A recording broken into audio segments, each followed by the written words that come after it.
I think not only is the book impressive in how it develops STS theory woven together with informant's narratives, but also in how it is potentially useful for activists in environmental movements. So you can hear more about I had limited time too, so you can hear more about the book and the conversations it provokes in an Author Meets Critics session tomorrow morning. And in the meantime, please join me in congratulating Tim Choi for winning this year's Rachel Carson Prize.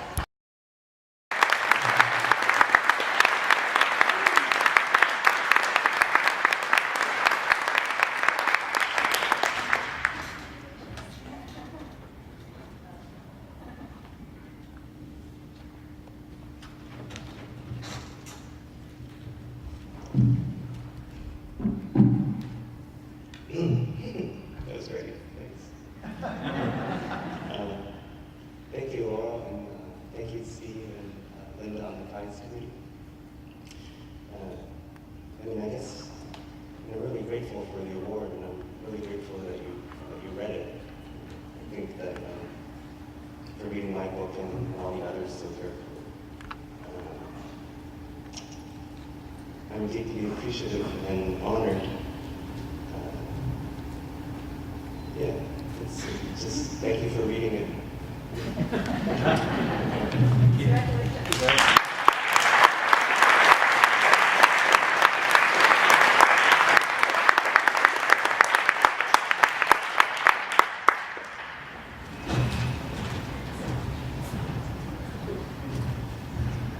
Okay, that's short and sweet.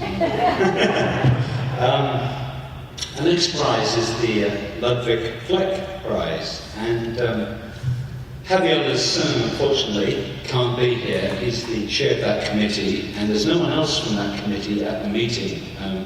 Maria Page de la Bella and Natasha Myers are not there either. So they've asked me to read the citation. So Javier sent this to me. So I'm going to make no effort to impersonate Javier. If you know Javier, he's way up here. So I'll just read what he sent me. Okay. So the Fleck Prize is awarded annually to the best book, as we all know, in science and technology studies. This year, the Fleck Prize Committee received 91 nominations. Many of these books were works of great quality, some of which have already made a substantial contribution to our field. There was, however, a book that was out of the ordinary, a book that stood out and can be considered an event in its own right. The 2013 Fleck Prize goes to the Belgian philosopher Isabelle Stengers, the English edition of her work, Cosmopolitics, Volumes 1 and 2. Now, this is the first time a book not originally published in English receives the Fleck Prize. It is also an unusual and somewhat delayed choice, in that the book was first written in the late 1990s. The award thus reflects and acknowledges some of the transnational currents of thought that inform our field, as well as the slow, sometimes subterranean processes of intellectual nourishment that propel STS. Some of us also got books out there a long time ago. We're hoping they're going to subterranean.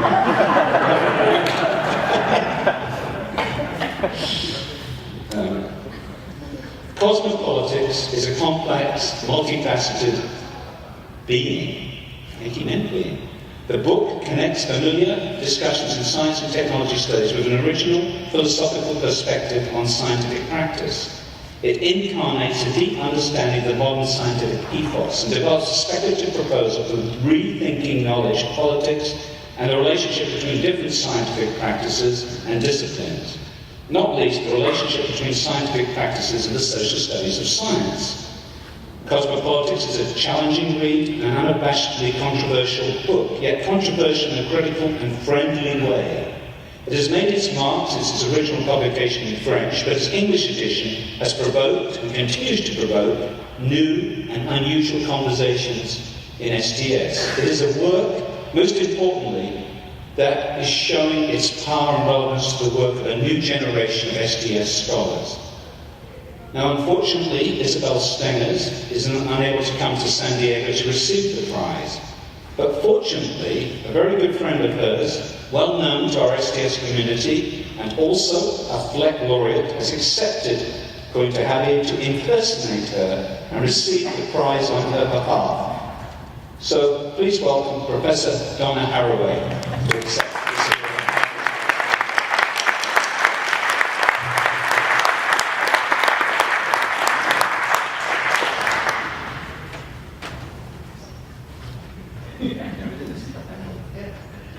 So, as you all know, impersonating Isabel is truly not possible. If anyone in this world is a one-off, it's Isabel.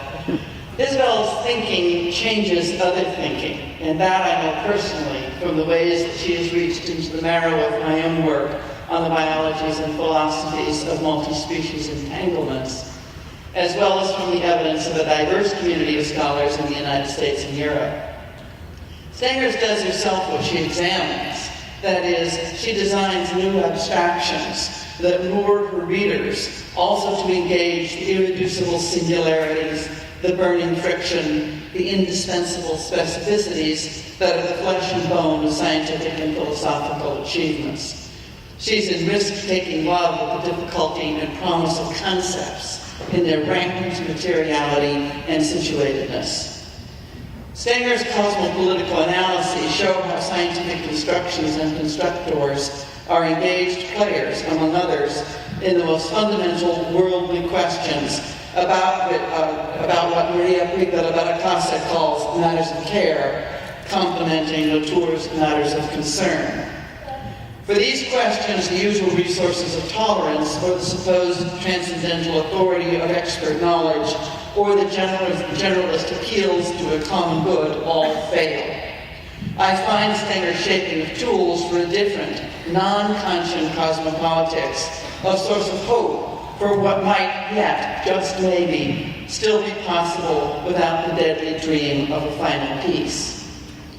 And so it's in that sense that I take up Isabel's own words and her debts to colleagues and ancestors, to which I add more ancestors who do cat's cradle with her string figures and compost piles for worldliness. Because Isabel's list of those to whom she is grateful include the living and the dead. They include Diderot and Whitehead, as well as her living companions. She says, I am grateful that as a young philosopher, I was protected from, or rather ignorant of, the imperative, the old imperative, about the distance supposed to be maintained with a so-called object or terrain. That made me free to learn from what Karen Barad calls interaction, that I learned practicing an art of cat's cradling, where my specific responsibility was toward understanding and caring for the connecting string, for what was between, and demanded that I discover each time my own string moves. Or as she wrote in another context, knowing that what you take has been held out entails a particular thinking between. It does not demand fidelity, still less fealty, rather a particular kind of loyalty, the answer to the trust of the held out hand. Even if this trust is not in you, but in creative uncertainty. Even if the consequences and meaning of what has been done, thought, or written do not belong to you any more than they belong to the one you take the relay from. One way or another, the relay is now in your hands, together with the demand that you do not proceed with mechanical confidence. Close quote.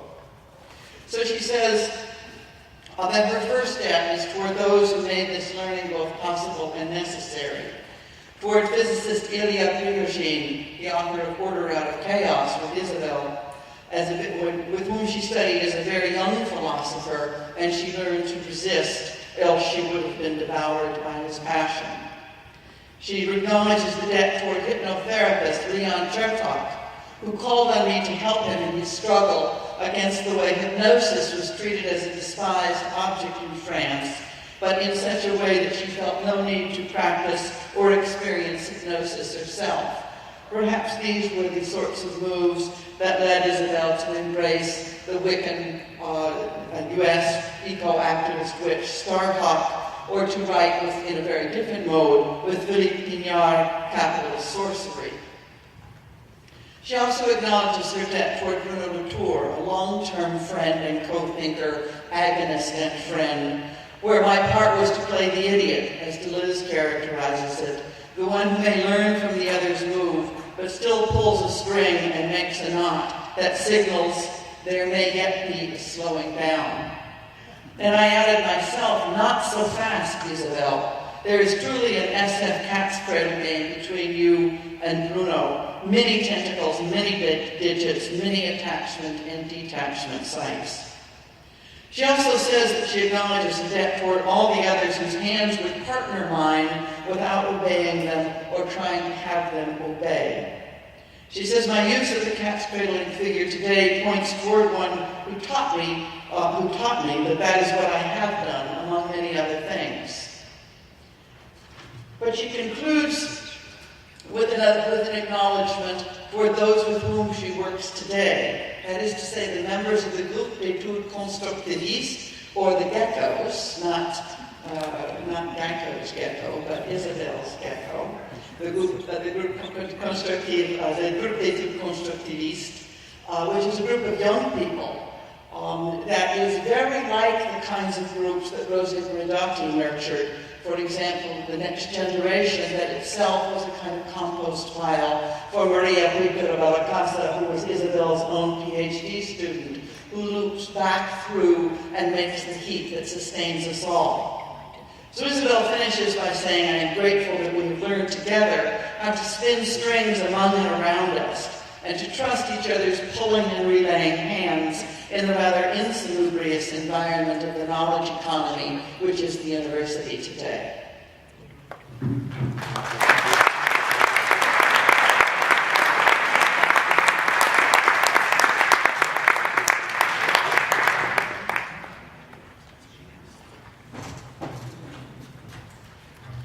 I forgot to get done on the check as well as comes with this prize. Okay,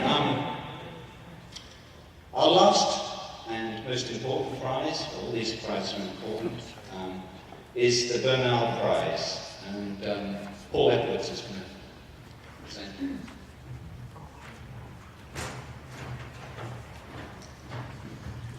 Well, this is a great pleasure on behalf of the Bernal Prize Committee, who included this year Judy Weissman, Evelyn Keller, and Trevor, as well as myself.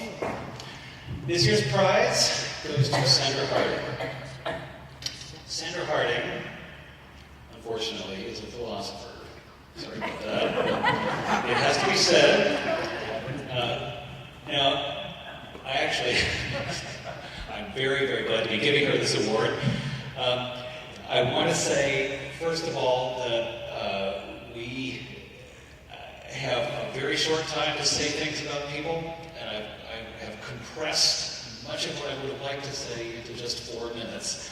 I could now recite to you her entire CV, but that would take a long time. I want to really focus instead on what the content of her work has been about.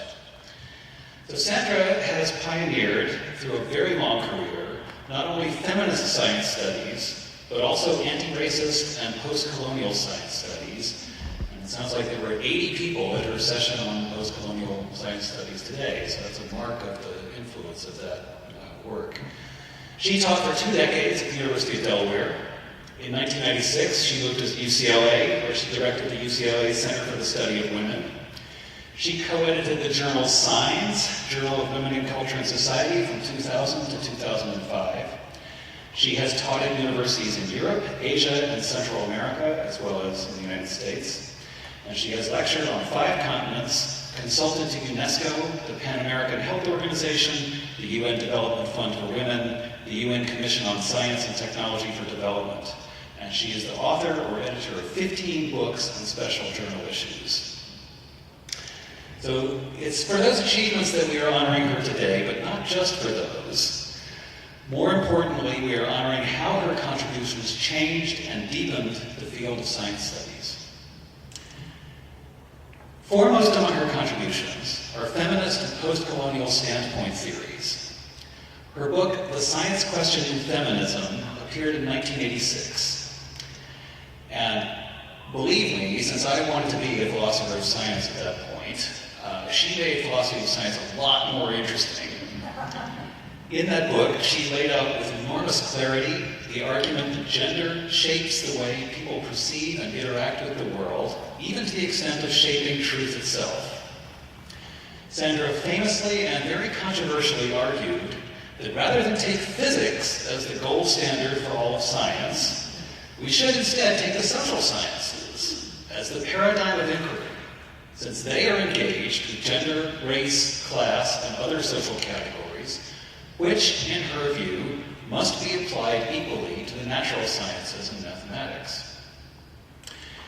As a historian, I can't resist pointing out that unlike most philosophers, Sandra has always been acutely sensitive to historical as well as to cultural difference. In her 1998 book, Is Science Multicultural?, she argued that both European expansion and modern science depended on the exploitation and absorption of local knowledges.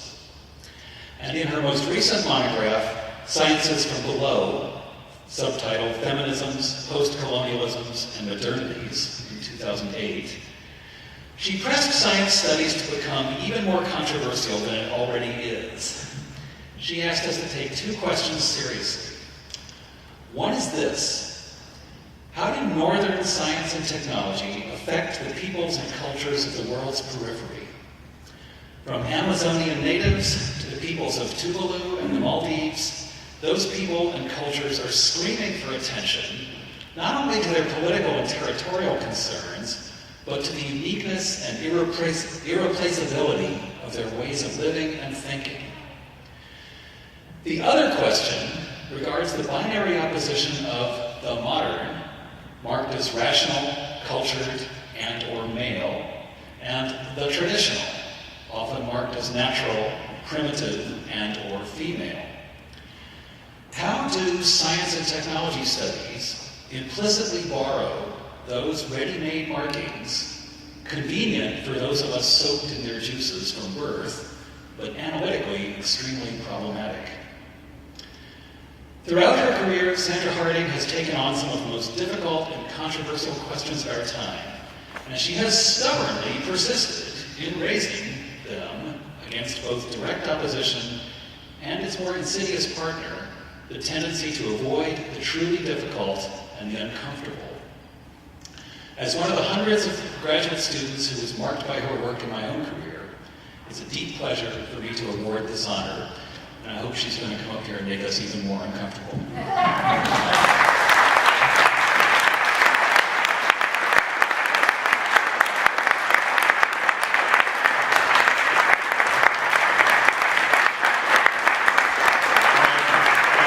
Now it's presenting her a phantom check, an empty envelope, which may or may not result in money coming to her account later.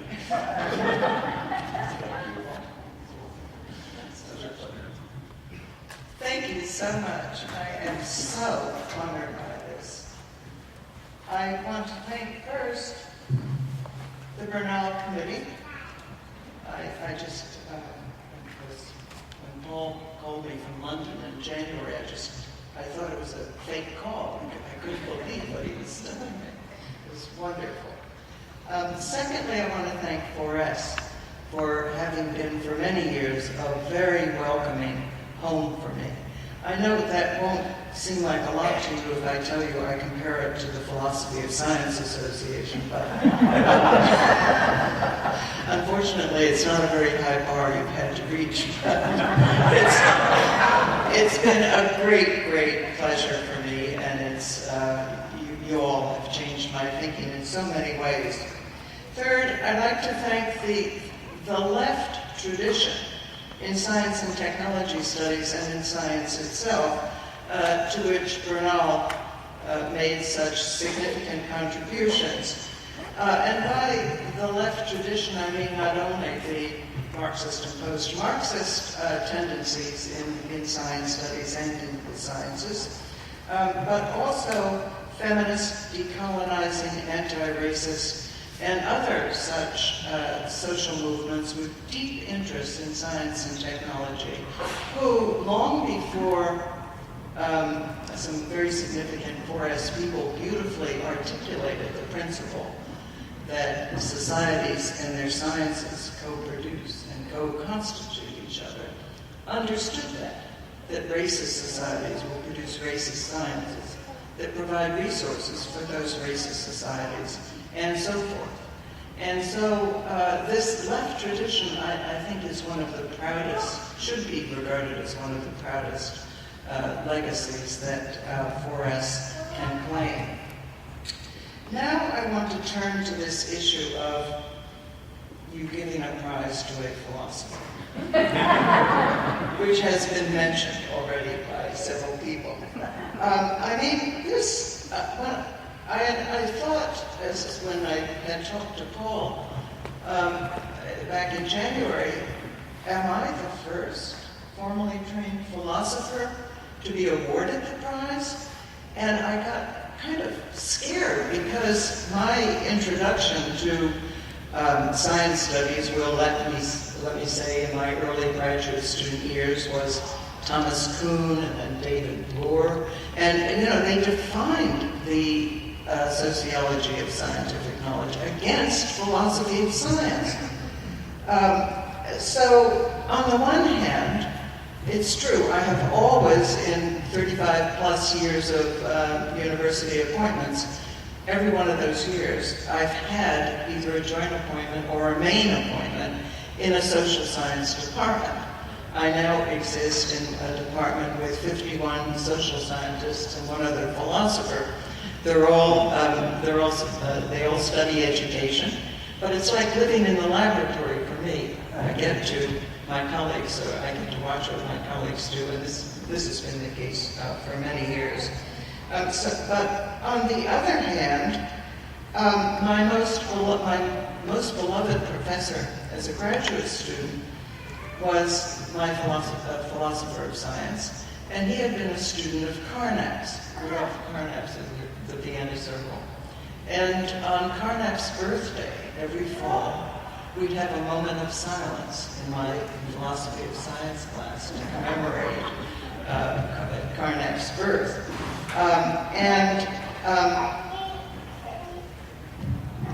Many decades later, when I had an office in the UCLA philosophy department for a while, I occupied the office that Carnap had occupied when Reichenbach brought him to UCLA, and there was Carnap's picture right outside my door, and I thought how my old philosophy of science professor would have been puzzled by how it was that I got to be in that office. But as I tried to withdraw from the heady pleasures of celebrating Carnap's birthday, I thought of myself as a recovering logical positivist. I practically had to go into a 12-step program. Call people up when I slip back, as I do sometimes. And so what I do when I feel this residual pull of logical positivism is I call one of two kinds of people. One is a continental philosopher. I have many continental philosophy friends, and I call them to help me get past this urge I have to go back and seek out verisimilitude or some such thing. Or I call a friend from science studies. So you all have saved me from slipping back into a life of addiction to a very dangerous drug indeed. Thank you very much.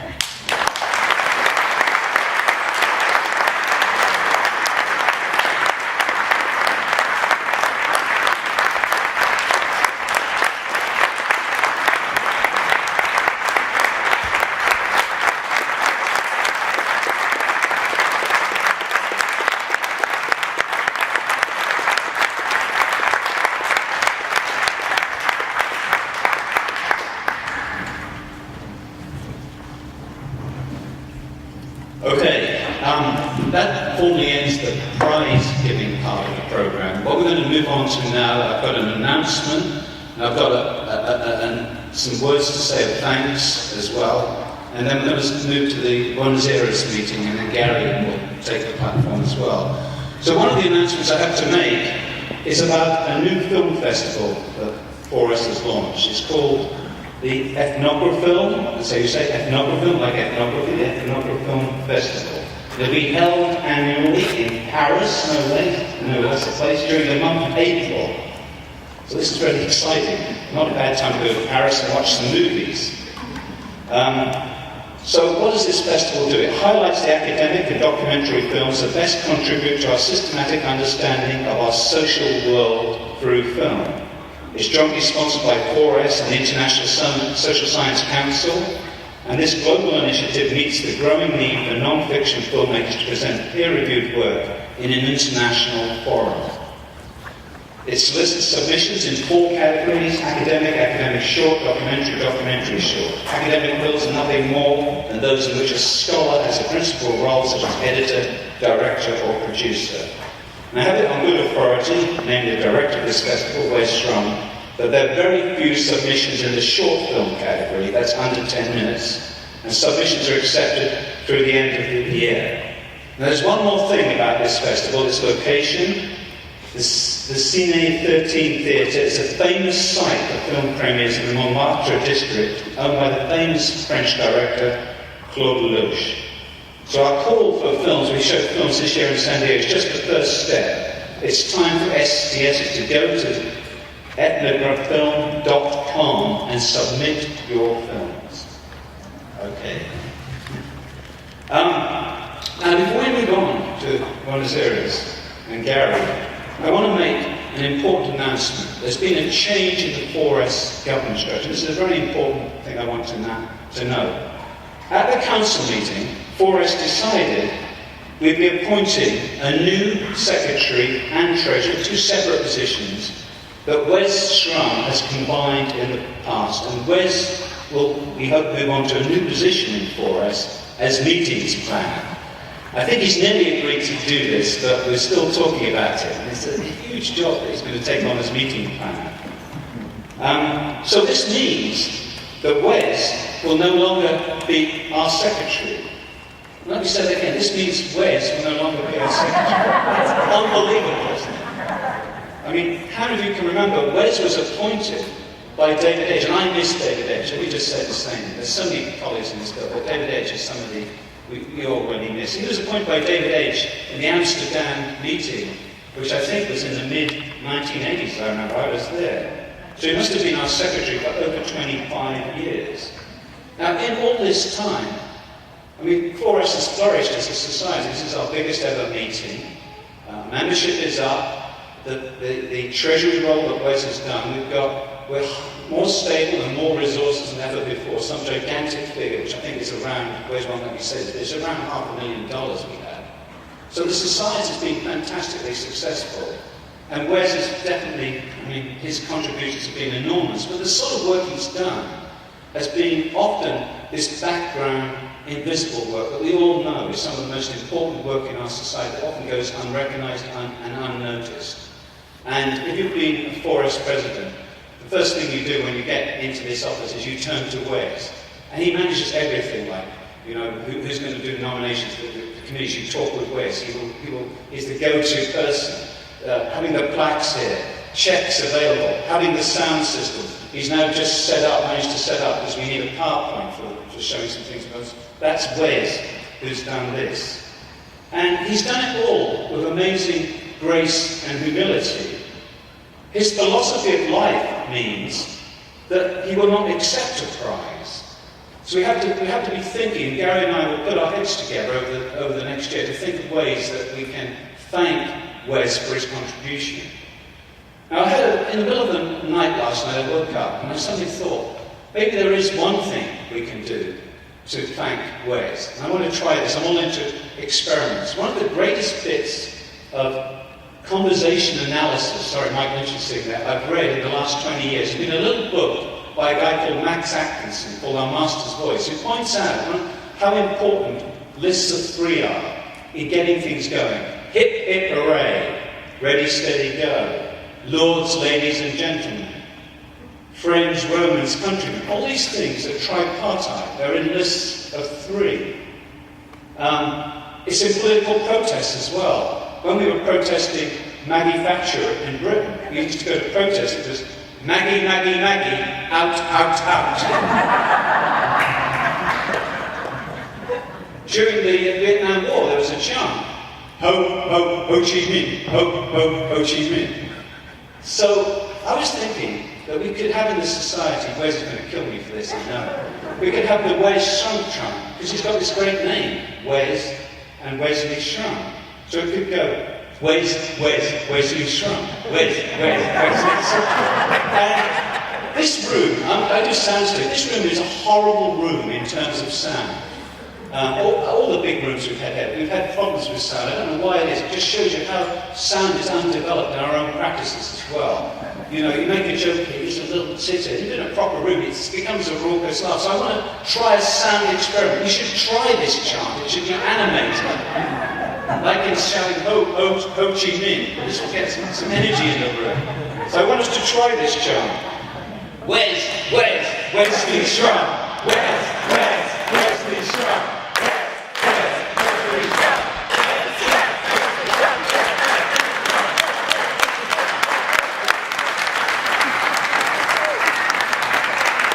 Sad, I have to film my own shit.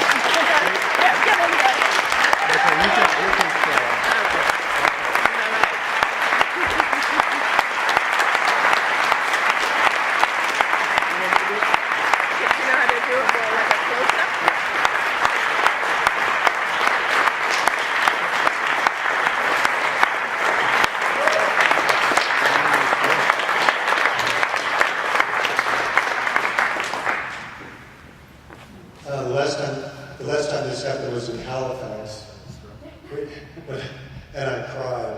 But I'm not crying, so you see, that tells you something. I want to thank the Tow Truck Association. I may be in the wrong room. Although it also could be that you're in the wrong city. You know, because I remember when we did Halloween banquets, you know, and we dressed as zombies, I had more support. Okay, but maybe tomorrow you can get out your Hawaiian, your rayon, whatever it might be, and then, yeah, it's a bit cold, so that's fair. Yeah, so that's good. But next time I don't want to have to film my own chant.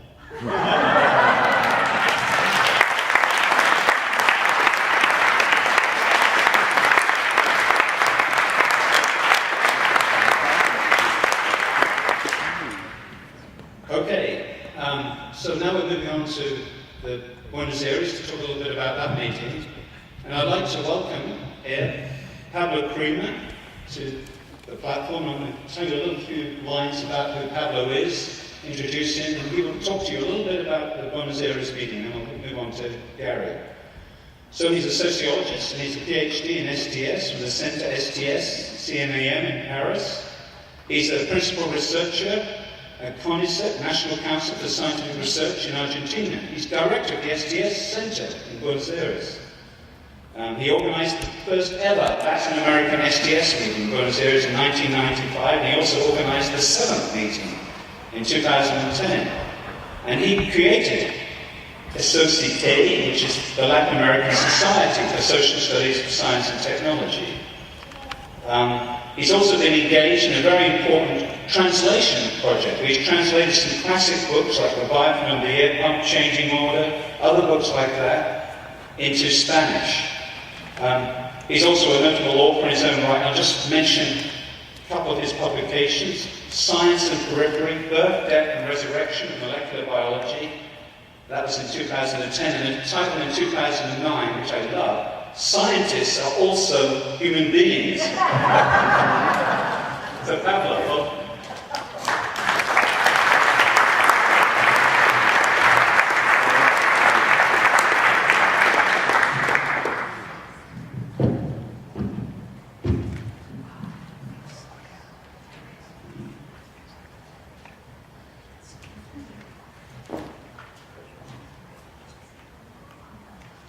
Ok, muchas gracias, Trevor, por esta presentación. Estamos realmente muy contentos con la posibilidad de organizar el próximo congreso Buenos Aires y que además coincida con la primera vez que Flores va a realizar un meeting en América Latina y estamos particularmente felices de que ese lugar sea Buenos Aires. Ok.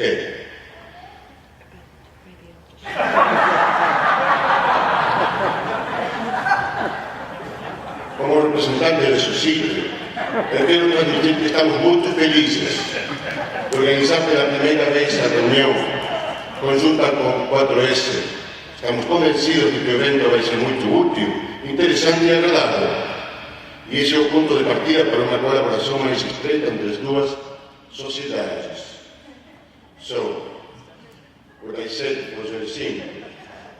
As a representative of the society, I want to state that we're very happy to organize for the first time a joint meeting with Flores, and we are convinced it will be a very useful, interesting and enjoyable event. And that it may be, perhaps, the starting point for closer collaboration between our two societies. But do you know what a society is? I have just 2 points here, and the first one is this. Do you know what a society is? We don't know exactly, so perhaps it's worth to explain in a few words. So, the society is the Latin American Society for Social Studies of Science and Technology. In Spanish, es de Sociedad Latinoamericana de Estudios Sociales de la Ciencia y de la Tecnología. If we were so marked as European colleagues, the acronym would be asked. No, our European colleagues have an entire task thinking on different acronyms. I remember the forecasting program of the European Community was FAST, and forecasting and assessment of science and technology, but, you know, we are not so smart. The acronym, the society sounds in Spanish like some kind of antibiotic. And you can say, take 2 societies in the morning after breakfast. I'm so sorry, but we don't even know who invented the name. Some years before, somebody said, the society, Estudios Sociales, and that's the name for more than 20 years, and we cannot change. So we have the annual Congress. The first was in Buenos Aires in 1995, then we moved to Caracas in 96, to Querétaro, Mexico in 98, to Brazil in Camp, National University of Campinas in 2000, then to Toluca, Mexico in 2004, to Bogotá, Colombia in 2006, Rio de Janeiro in 2008, and Buenos Aires in 2010, and the last one was in Mexico City in 2012. We have also a Vienna Doctoral School since 2000, and some journals, Redes, Journal for Social Studies of Science, CTS, STS, is an Ibero-American journal. Kipu is maybe the older one, devoted to the history of science, and it's just a selection, we have more journals. And several STS master degree and PhD programs in Argentina, Colombia, Costa Rica, Mexico, and Venezuela. So, just a sample of the journals. And a lot of books and authors. Maybe you know some people. And we're working now on a handbook of Latin America STS that must be ready for the next meeting, and will not be ready, of course, because we are Latin American. And it will be maybe maybe we will have a digital version of the book, but the printed one will be just after the meeting, probably the day after. So this is a historical view of our meetings. This is not a huge number of participants, but it's growing, as you can see. And we have 4 generations of scholars. The first one started in the 60s and the 70s with a strong trade-off between the questioning science as a capitalism issue, and on the other side, we have to protect science. Science we cannot question as our European and American colleagues are doing now, because science, natural and science is weak, and we can't go to the laboratories and say, all this is just a construction, because it is too weak and we cannot attack the natural and science. So the first generation was in the struggle for science for development on the one hand, and the science for revolution on the other hand. We can find a second generation. I can read, but I have 3. Can you read? Yeah. Three different trains. The scholars were training abroad, mainly in Europe and USA, and we have the first institutionalization STS institutes and programs, and the focus was mainly a political one, and the emergence of, as an important topic, of the centers and periphery studies. That remains until today. In third generation, it's mainly trained in local STS institutes and programs, and it's more concentrated with theoretical and methodological issues. And we are now a 4th generation that are trying to balance political concerns and academic accuracy. So, why is a joint meeting? Maybe to strengthen dialogues on local and global STS concerns, maybe to give more visibility to Latin American STS research. This is a very important concern for us, because usually we publish both in English and in Spanish, and obviously the most production is published in Spanish, and it is not really known in the rest of the world. So we think the joint meeting could be a good opportunity. And to bring to Latin American scholars and students the chance to interact with forest colleagues, it may be curious, because our students think that Bruno Latour and Sheila Jasanoff and Trevor Pinch are just literature and not real persons.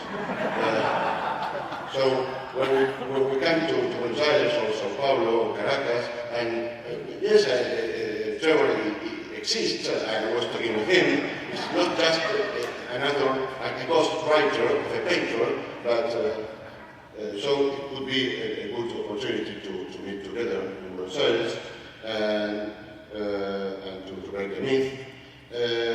And maybe to bring to forest scholars and students the chance to interact with Latin American colleagues that are maybe unknown for you. And of course, why not, to spend a few days together in Buenos Aires. So,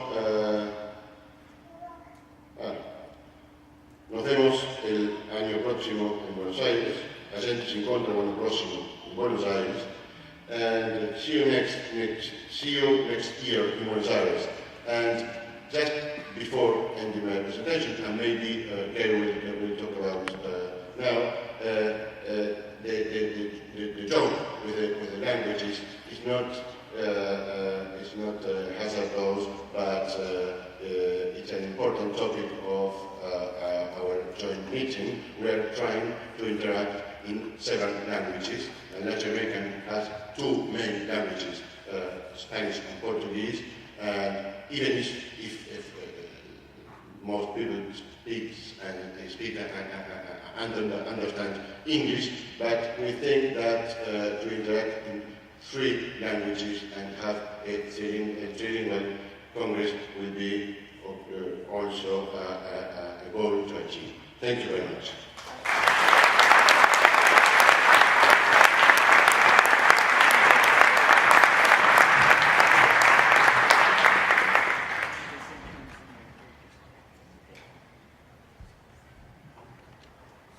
So I'm pondering whether I exist or not.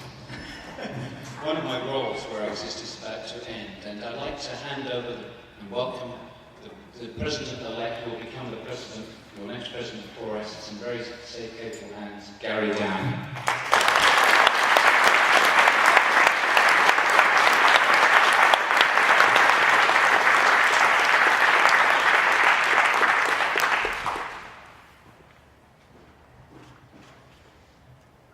Thanks a lot. Evening. Did I just disconnect? No. Okay. I do have to say, I too is David Inch. I do have to say that if you were at this meeting right now, you'd be watching a baseball game somewhere out on, and you'd be gathering people to watch with him. David loved baseball, stood and stayed up.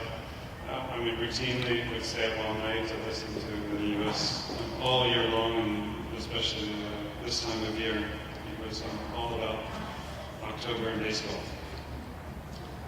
I have 4 things to ask of you. First, Trevor Pinch. Goldwin Smith Professor of Science and Technology Studies at Cornell University, with a distinguished record of scholarship in STS, extended most recently in co-editing the Oxford Handbook on Sound Studies, and some current collaborative research on creativity, innovation, and entrepreneurship. You may not know that Professor Pinch also broadcasts and webcasts the weekly radio show WebWatch through Radio France International. And then he contributes to the work of critical participation through advising the music technology startup ThinkPlay. And most likely through his work as a performing musician, especially given the names of these bands, Electric Golem and Atomic Forces. Under Trevor Pinch's leadership, 4S has turned a corner and is now forward-looking in entirely new ways. And it's not easy to redirect a ship that's this big. But among many things that have been accomplished under his leadership and through his facilitation, most notably, as he mentioned a few moments ago, Trevor smoothly and deftly completely restructured the governance organization for us. And this was brilliantly done. Trevor thoughtfully and has carefully launched us into the world of digital publications. And it's going to be interesting to see how we continue developing that. And a small but really significant change, you may not have even noticed, involves cleverly transforming a call for papers into a call for submissions. Because a bit of boundary work has been done. A small change that opens the doors and allows in different kinds of work, an expanded array of work. This is exemplary service by a truly great president. And while the name Westrom, I grant you, is a good name, there ain't nothing like Trevor Pinch. Come on, throughout all of our career. I am holding a plaque. It says Society for Social Studies of Science, President, 2011-2013, Trevor Pinch. please join me in thanking and acknowledging.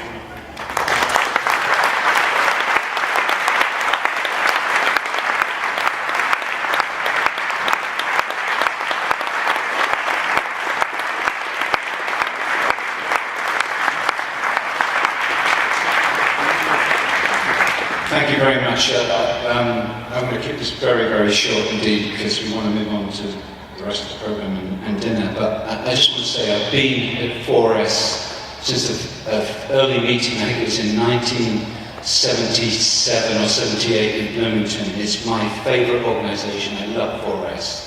And being president of 4S has been one of the great moments in my career. I really love doing this job. Not all aspects of it, but most of the time. And just keep the society punky as well, is my recommendation. Thank you.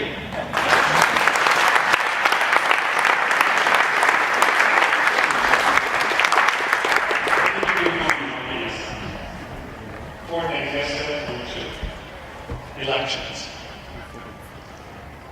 Okay, we scholars recognize one another by sharing work through citations, acknowledging one another, and so on. Running for elections is a bit weird. And the meaning of winning an election is unclear. I intend to construe it as let's say, scholarly service in the new register. The meaning of not winning is even more unclear, and I would like to construe it as scholarly service in a new register. So please join me in acknowledging the past, present, and future scholarly service of my opponent, Larry Bush.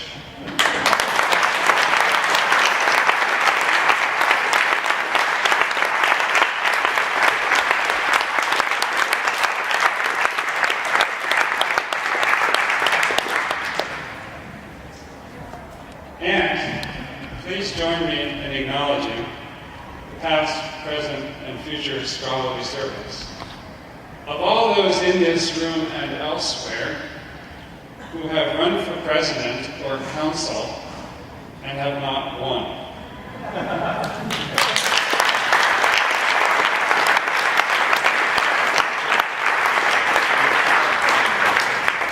Thank you for stepping up and for continuing to step up. Thirdly, please come to this meeting in Buenos Aires, this joint meeting with Esocite. I attended the Esocite Doctoral School this summer, and there I said repeatedly that no one in 4S construes this meeting or views this meeting as about 4S going south. It is a joint meeting with a sister organization, Esocite, and we are going to that. It will be 4S's most complex meeting organizationally, geographically, with as many as 5 different sites, not far from one another, walking distance, but it's going to be complicated. And, as Pablo mentioned beautifully, linguistically, this is a trilingual meeting, and I've emphasized our commitment to making this genuinely a trilingual meeting. Wes spent 10 days in Buenos Aires last November trying to structure contracts with hotels. Pablo and his team have been working for months. The 4S representative is Leandro Rodriguez Medina from the University of the Americas in Puebla. He's now putting together his scientific committee. I visited this summer. A lot of work has been put in, and things continue to change by the day. So, and travel expenses are going to be high. So Wes is already working hard and working on ways to figure out how to minimize the costs to attendees. But it is going to be expensive for many to travel. And as I said, it's a trilingual meeting, and thinking about the politics of language, I asked Pablo and Leandro to privilege Spanish and Portuguese at the meeting. And you may have noticed that English was third in this list, in Pablo's presentation. And I want to challenge English speakers to wrestle with the politics of language. You may have seen this flyer that was given out at registration, listing the theme in English, contextualizing sciences and technologies, souths and norths. In Spanish, you can say nortes. You can't say sures. Doesn't mean anything. Contextualizando? Not so much. The infinitive contextualizar? Not so much. So the titling, the arranging, multiply this across 1,000 people, they have a lot of work on their hands. And I am inviting them to privilege Spanish and Portuguese. Leandro said you would kill me. I'm hoping not, because I think that we need to apply our developed abilities to developed experience in analyzing identity politics to ourselves. So please come, and please expect to perform a level of patience, a high level of patience that may exceed what you have performed in the past. It's an important meeting, and we're thrilled to be there. Lastly, so why are you here? Why are you contributing to STS in the first place? What is STS for? What are STS scholars for?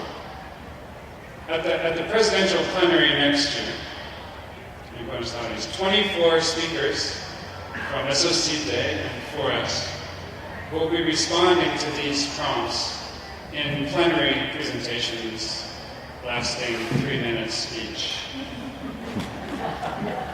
Followed by a challenge to ask, why am I doing this?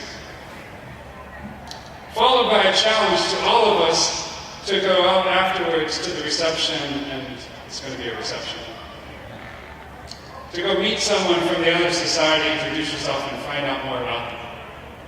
It's a challenge, it's a responsibility. Please take it on. The theme of my presidency is critical participation, framed with those questions. In addition to research, writing, and publication, we STS scholars also make, and we do. And our situated making and our situated doing both makes differences in situated ways and produces new knowledge in important ways. So the question I've wrestled with for a long time is, and there's a reason why I agreed to stand for this election, is built around the question, how might we continue expanding the sharing of knowledge and practices that take place before us in ways that can genuinely capture the full range of scholarly practices that command our daily attentions and our passions as STS scholars. I ask for your help, I ask for your ideas, and I look forward to working with many of you. Thanks very much.